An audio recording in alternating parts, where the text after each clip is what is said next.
Hello students, कैसे हैं आप लोग। वेलकम टू तगड़े क्लासेस बेटा। और आज का लेक्चर जो है वो हम एक नए चैप्टर पे बेस्ड बनाएंगे और वो चैप्टर रिलेटेड है आप लोगों से और आपकी प्रेजेंट सिचुएशन से। नई नई ऑनलाइन क्लासेस की बात नहीं चल रही है, बात चल रही है कि अभी शायद अब आप लोग आसपास देख रहे होंगे, आसपास के लोगों से बात कर रहे होंगे, तो आपको ये पता चल रहा होगा कि भाई बीमारियां थोड़ी ज्यादा चल रही हैं। यानी कि लोग बीमार थोड़े ज्यादा हो रहे हैं अभी प्रेजेंट टाइम पे, क्योंकि मौसम चेंज हो रहा है। मौसम चेंज नहीं हो रहा है बेटा, कुछ इन्फेक्शंस हैं जो इस टाइम पे बहुत ज्यादा जल्दी ट्रांसफर हो रहे हैं। ठीक है, तो यही हमारे चैप्टर का बेसिस है आज का। हम चैप्टर करने वाले हैं अपना why do we fall ill, यानी कि हम लोग बीमार क्यों पड़ते हैं। ठीक है जी, तो इस चैप्टर में हम करेंगे बीमार क्यों पड़ते हैं, बीमार कैसे पड़ रहे हैं, किस वजह से हम लोग बीमार पड़ रहे हैं, हम कैसे प्रिवेंशन कर सकते हैं अपना, है ना, कि हम बीमार ना पड़े, और अगर बीमार पड़ चुके हैं तो उसका इलाज कैसे करें। ठीक है जी, तो हम लोग अपना चैप्टर स्टार्ट करने वाले हैं why do we fall ill. तो आप लोग देखते रहिए बेटा और आगे चलते हैं, स्टार्ट करते हैं अपना चैप्टर।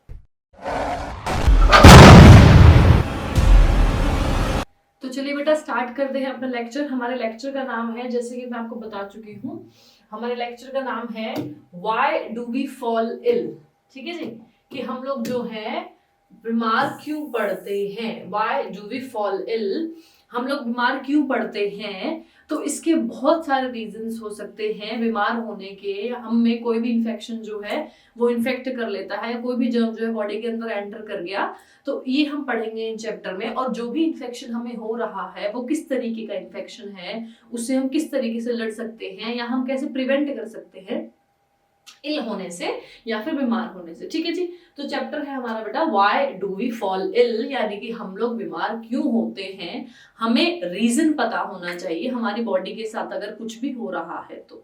ठीक है, चलते हैं बेटा आगे। सबसे पहली और सबसे इंपॉर्टेंट चीज है हमारी लाइफ में जो कि है हेल्थ। ठीक है, सबसे पहली चीज की हेल्थ है क्या। अकॉर्डिंग टू WHO, WHO क्या है आपकी बेटा, वर्ल्ड हेल्थ ऑर्गेनाइजेशन। ठीक है, WHO क्या है, वर्ल्ड हेल्थ ऑर्गेनाइजेशन। तो WHO ने बोला कि हेल्दी होना सिर्फ वो नहीं होता कि अगर हम फिजिकली फिट है। ठीक है, हेल्दी होना सिर्फ फिजिकली फिट होना नहीं होता। अच्छा एक चीज और सुनिए, क्या होता है कभी कभी कोई बच्चा थोड़ा सा ओवरवेट है, ठीक है, वेट उसका ज्यादा है, कोई बच्चे बिल्कुल पतला सा है, कोई बच्चा ज्यादा ओवरवेट है, तो हम लोग क्या सोचते हैं, आपने क्या सुना होगा लोगों के मुंह से कि वो बच्चा हेल्दी है। ठीक है, और ये बच्चा थोड़ा पतला है पर ये बच्चा हेल्दी है, जो बच्चा थोड़ा ओवरवेट है वो हेल्दी है। तो बेटा वहां जो हम लोग वर्ड यूज करें ना healthy, that term is extremely wrong. ऐसा बिल्कुल नहीं है कि जो बच्चा पतला है वो हेल्दी नहीं है, और जो बच्चे थोड़ा सा जिसने वेट गेन किया हुआ है वो बच्चा हेल्दी, ऐसा नहीं होता है। ये कंसेप्ट बिल्कुल खराब है अगर हम उस वर्ड को हेल्दी से रिलेट कर रहे हैं तो। ठीक है, तो मेजरली हेल्थ है क्या, हेल्थ है आपका जब कोई पर्सन फिजिकली अच्छा है, मेंटली अच्छा है और सोशली अच्छा है, हम तब उसको हेल्दी बोलेंगे। ठीक है, जैसे कि मैं आपको एग्जांपल दूं कि कोई एक पर्सन है, वो फिजिकली तो आपको बिल्कुल अच्छा दिख रहा है, फिजिकली वो बिल्कुल फिट दिख रहा है, लेकिन आप उससे बात करो कुछ भी करो लेकिन वो आपके आंसर अच्छे से नहीं कर रहा है। ठीक है, वो कहीं खोया खोया हुआ, उसका ध्यान जो है सही जगह नहीं, वो डिप्रेस्ड है, तो इसका मतलब वो क्या है, वो मेंटली ठीक नहीं है। ठीक है, तो अगर वो मेंटली ठीक नहीं है तो क्या वो हेल्दी है, हम उसको हेल्थ कंसीडर करेंगे क्या, उसकी हेल्थ अच्छी है। लोग डिप्रेशन में होते हैं, एंजाइटी होती है लोगों को, हम उसको हेल्थ बोलेंगे क्या, क्योंकि हेल्थ अच्छी है उसको हेल्दी बोलेंगे क्या, नहीं ना। उसी तरीके से फॉर एग्जाम्पल आप कहीं बाहर गए, किसी पार्टी में गए, ठीक है, किसी सोशल गैदरिंग में गए, वहां पर एक पर्सन है, he is very rich, looking very physically fit, mentally बहुत स्ट्रांग है, अच्छा बंदा है, लेकिन जब आपने उससे बात करी, ठीक है, तो उसने आपको मतलब रिप्लाई करा एब्यूजिव वर्ड्स में, रिप्लाई करा बहुत गंदे तरीके से, तो क्या आप उस पर्सन को उस सोशल एटमॉस्फेयर में या सोशल एनवायरनमेंट में देखना चाहेंगे क्या। ऐसे किसी पर्सन को हम हेल्दी कंसीडर करेंगे for a environment, for a society, नहीं ना। तो इसीलिए बोला गया, WHO ने बोला कि ऐसी state, the state of complete physical, mental and social wellbeing, ठीक है, जिसमें इंसान जो है फिजिकली फिट हो, सोशली फिट हो और मेंटली फिट हो, फिजिकली फिट हो, उसको हम बोलेंगे बेटा हेल्थ या हेल्दी पर्सन है वो। क्लियर हुई बात? सबको क्लियर है? अब हम और आप शायद जान चुके हैं कि असली हेल्दी या असली हेल्थ का क्या मतलब हो गया। ठीक है, अब आगे है the health of an individual is affected by, या तो इंटरनली कुछ चेंज हुआ हो या एक्सटर्नली कुछ चेंज हुआ हो। ठीक है, तभी तो कोई इंसान है उसकी जो स्टेट है, उसकी हेल्दी स्टेट जो है वो खराब होगी या रिम्ड होगी। ठीक है, आगे बात करते हैं डिजीज। अच्छा, एक डिजीज से मुझे एक चीज और याद आई, वो एक बार डिस्कस करते हैं कि एक होता है बेटा हेल्दी होना और दूसरा होता है डिजीज फ्री होना। ठीक है कि मैं हेल्दी हूं या मैं डिजीज फ्री हूं, दोनों में डिफरेंस ये है कि डिजीज फ्री सिर्फ अपने फिजिकल स्टेट से होंगे। अगर हम फिजिकली ठीक हैं, ठीक है, तो हम डिजीज फ्री हैं। लेकिन हेल्थ जैसे मैंने आपको बताया मेंटली, फिजिकली और सोशली वेलबींग होना हेल्दी है, तो डिजीज फ्री होना हेल्दी नहीं है। ठीक है, अब अगर हम वर्ड करते हैं कि भाई डिजीज क्या है, ठीक है, मैं लिखती हूं डिजीज। ठीक है, अब ये वर्ड आपने सुना होगा ईज। ठीक है, ये वर्ड पहले सुना होगा कभी ईज, और का वर्ड को मैं लिख देती हूँ कि डिस्टर्ब्ड ईज। डिजीज को अगर मैं शॉर्टली तुमको बताना चाहूँ तो डिजीज क्या है? डिस्टर्ब्ड ईज है। इसका मतलब आप कोई काम कर रहे हो, आप जैसे सुबह उठते हो, सुबह उठ के आपका एक टाइम टेबल होगा कि इसका आपने ये करना है, ये करना है, ये करना है, ये करना है। ठीक है, और आप डेली रूटीन की तरह उस काम को बड़े आराम से कर पा रहे हो, बहुत ईजी तरीके से कर पा रहे हो, तो मेरे लिए ये बहुत ईज है। ठीक है, ईजी तरीके से मैं काम कर रही हूँ, ईज है मुझे इस काम में, दैट इज ईज। ठीक है, अब जो आप डेली काम कर रहे हो वो काम ईज है आपके लिए। कल क्लियर? अब जिस दिन आप बीमार हो गए उस दिन अगर आपकी इस इजीनेस में कोई डिस्टर्बेंस आ रही है, दैट इज डिस्टर्ब्ड ईज। मैं जब हेल्दी हूं, जब मैं फिजिकली फिट हूं, तो मैं उस काम को बड़ी इजी तरीके से कर पा रही हूँ, वो काम करना मेरे लिए बड़ा ईज है। लेकिन जब मैं बीमार हो जाती हूँ तो मेरी जो वो ईजीनेस थी, जो मैं डेली रूटीन में जो मेरे को ईजीनेस मिल रही थी उस काम करने में, उस ईजीनेस में अब डिस्टर्बेंस आ रही है। That is mean disturbed ease, यानी कि जब आपकी वो ईजनेस उस काम की डिस्टर्ब हो रही हो, प्रॉब्लम आ रही है उस काम को करने में, वो इजी तरीके से नहीं हो रहा है, उसको हम बोलते हैं डिस ईज। ठीक है, तो इस चीज को आप समझ सकते हैं कि जब इजीनेस, जो काम हमारा इजीनेस से हो रहा था उस काम को करने में अगर आपको प्रॉब्लम आ रही है, डिस्टर्बेंस हो रही है, तो that is considered as disease या फिर डिस्टर्ब्ड ईज। क्लियर? अब डिजीज का क्या लिखा हुआ है? It is a departure from normal health. भाई बात कर दी कि नॉर्मल हेल्थ से जो है चले जाना, नॉर्मल हेल्थ का निकल जाना through a structural functional disorder.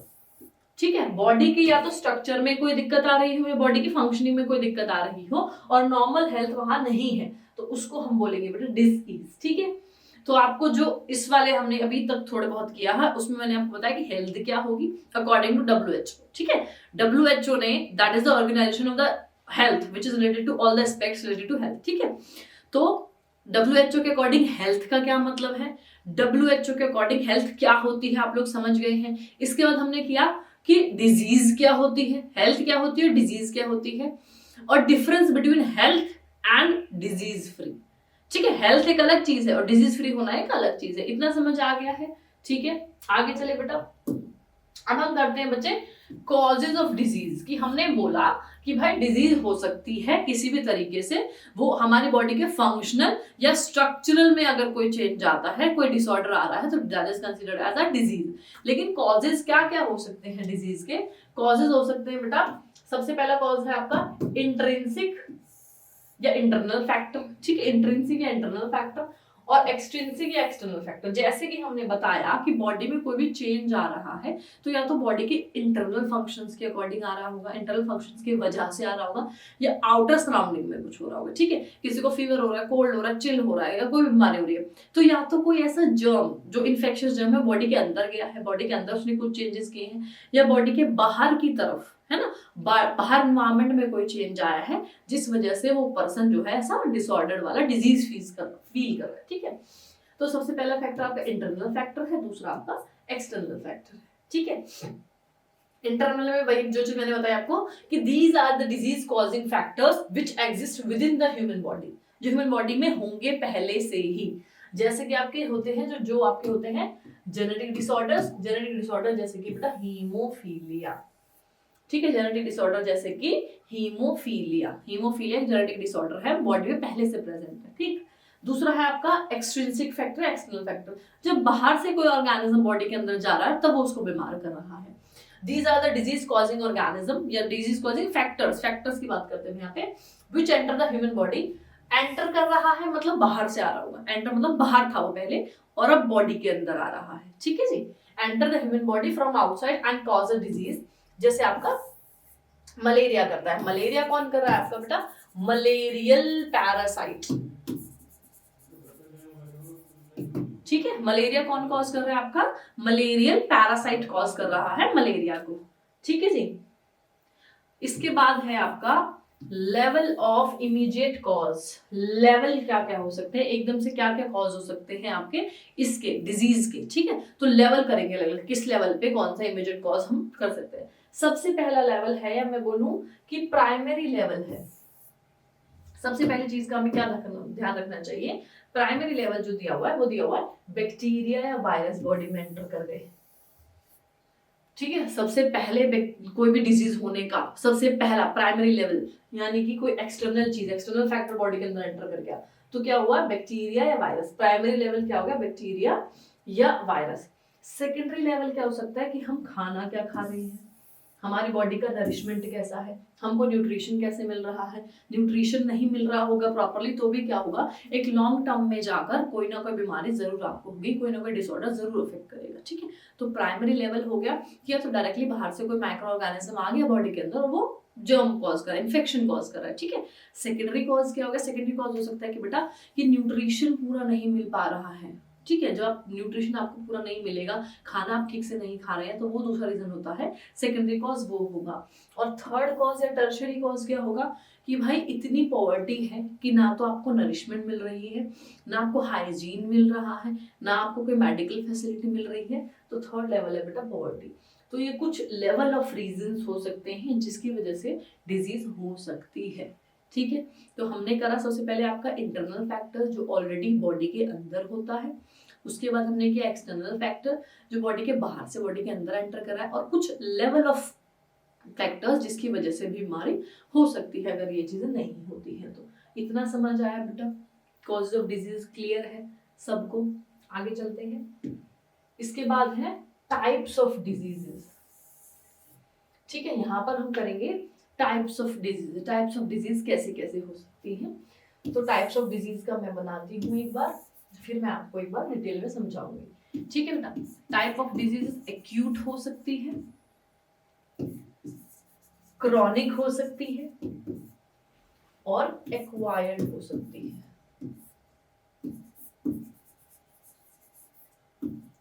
ठीक है। क्लियर है। जो एक्वायर होती है बेटा, इसके बाद बेटा एक्वायर दो तरीके की होगी आपकी, इन्फेक्शियस,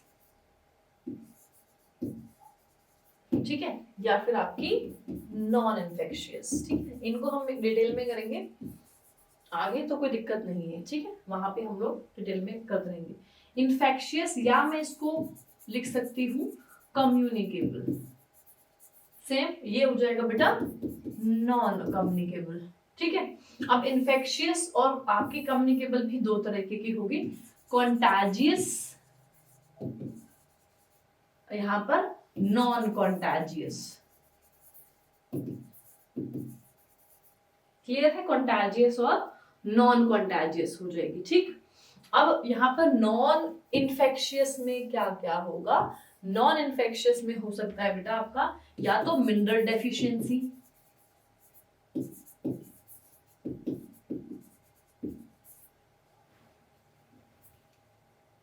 जेनेटिक,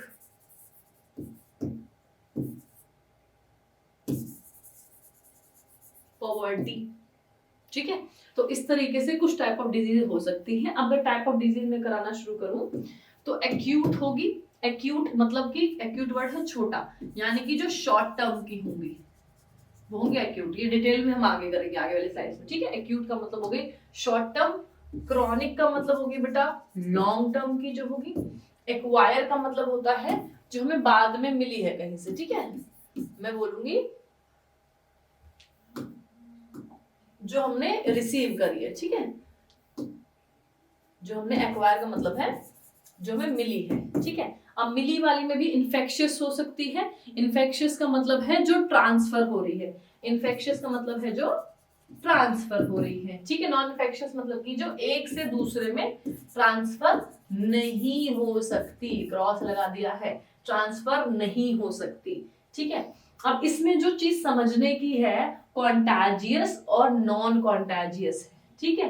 कॉन्टैजियस वो होगा जो डायरेक्टली ट्रांसफर हो रही होगी, डायरेक्ट, कॉन्टैजियस जो डायरेक्ट ट्रांसफर हो रही है।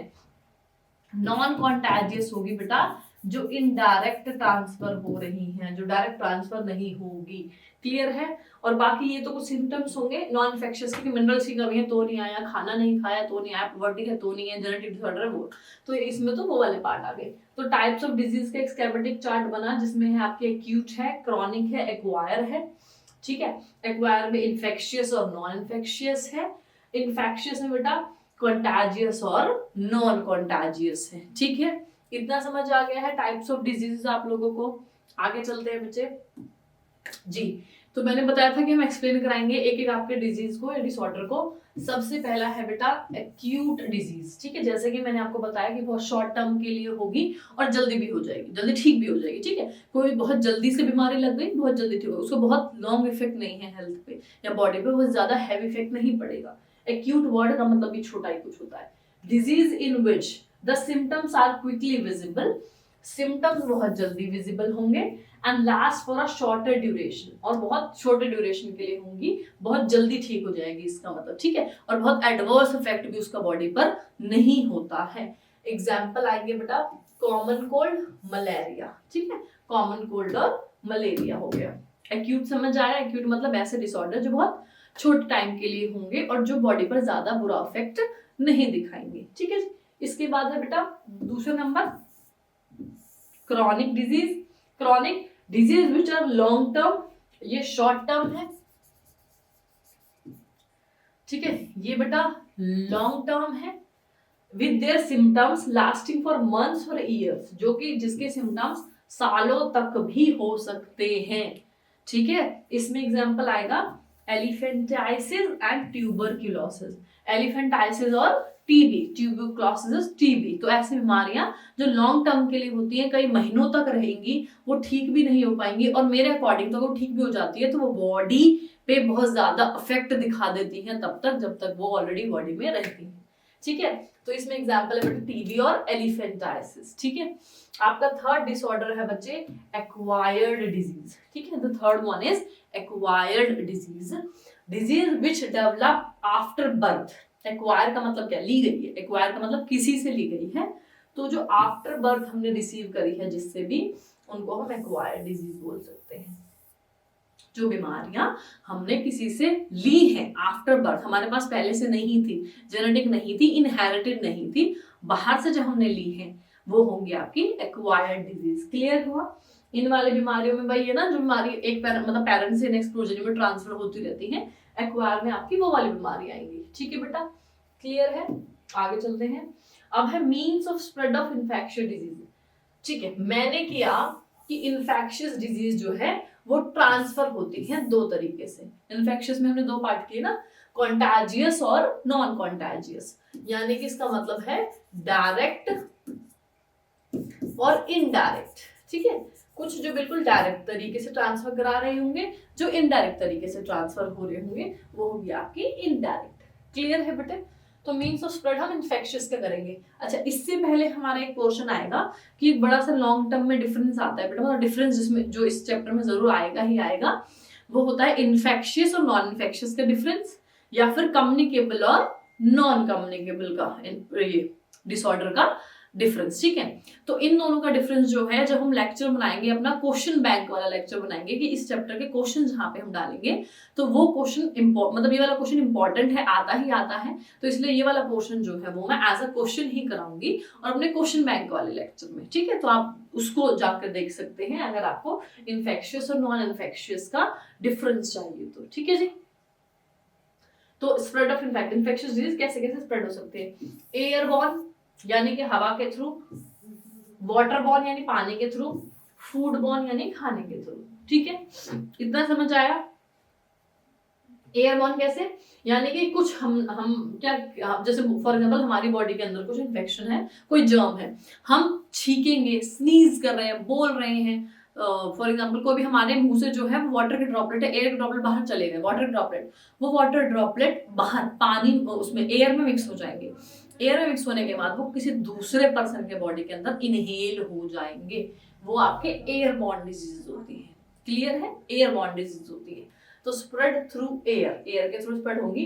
When droplets of pathogen are expelled into the air, air के थ्रू चला गया है, बिकॉज ऑफ कफिंग, या तो हम खांस रहे हैं, स्नीज कर रहे हैं, या बात कर रहे हैं, ठीक है। इसमें एग्जांपल आएगा बेटा इन्फ्लुएंजा या इन्फ्लुएंजे बोलते हैं इसको, और ठीक है इन्फ्लुएंजे हो गया एयरबॉर्न का।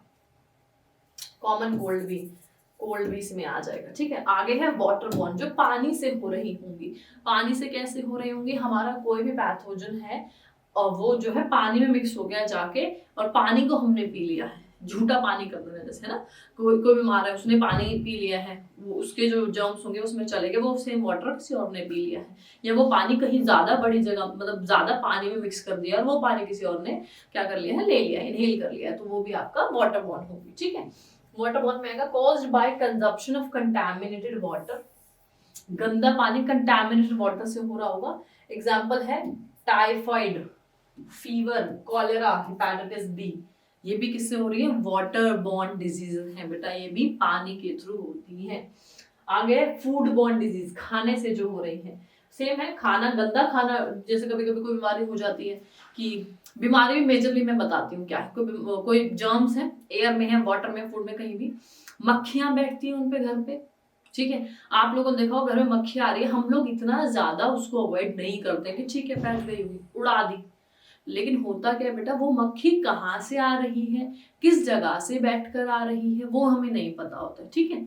तो मक्खी फॉर एग्जाम्पल कहीं बैठी होगी और वहां पे कोई भी जर्म होगा, इन्फेक्शन होगा, कुछ भी होगा, वो उठ के आके हमारे घर में बैठ गई है, हमारे खाने पे, हमारे टेबल पे, हमारी प्लेट में, कहीं भी, फॉर एग्जाम्पल हम उसमें खाना पोर कर रहे हैं डायरेक्ट प्लेट में, या खाना ही खा रहे हैं, तो क्या लाई है, वो तो इन्फेक्शन लाई है ना, वो जर्म्स लाई है ना, वो मक्खी तो हाउस फ्लाइज जो होती हैं, तो क्या वो क्रिएट करती है मेजरली फूड बॉर्न डिजीज, जो डिसऑर्डर हम खाना खाने की वजह से हो रहे हैं, खाने के थ्रू हो रहे हैं, खाने की वजह से हो रहे हैं, वो फूड बॉर्न डिजीज होगी बेटा, caused by consumption of food contaminated with chemical toxins या पैथोजन, या तो उस खाने में कोई केमिकल हो जो हमारे लिए प्रॉब्लमेटिक है, या कोई पैथोजन हो, कोई माइक्रो ऑर्गेनिज्म हो।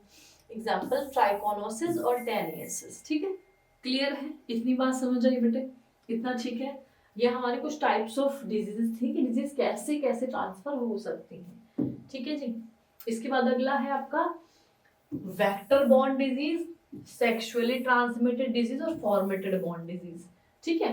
वेक्टर मतलब कि यहाँ पर कोई ना कोई वेक्टर इन्वॉल्व है, कोई वेक्टर कौन होता है, कोई इंसेक्ट जो एक जगह से दूसरी जगह ट्रांसफर कराएगा किसी भी चीज को। वेक्टर का मतलब जैसे कि हम, मुझे यहाँ से कोई चीज कहीं और भेजनी है, मैं यूज क्या करूंगी, मैं ट्रांसपोर्ट का यूज करूंगी कि ट्रक आ जाए, आ जाए, तो आप वेक्टर को ट्रक समझो कि एक जगह से चीज ले जानी है दूसरी जगह ले जानी इजीली, ठीक है। तो इंसेक्ट्स को हम कंसिडर कर सकते हैं वेक्टर बेटा।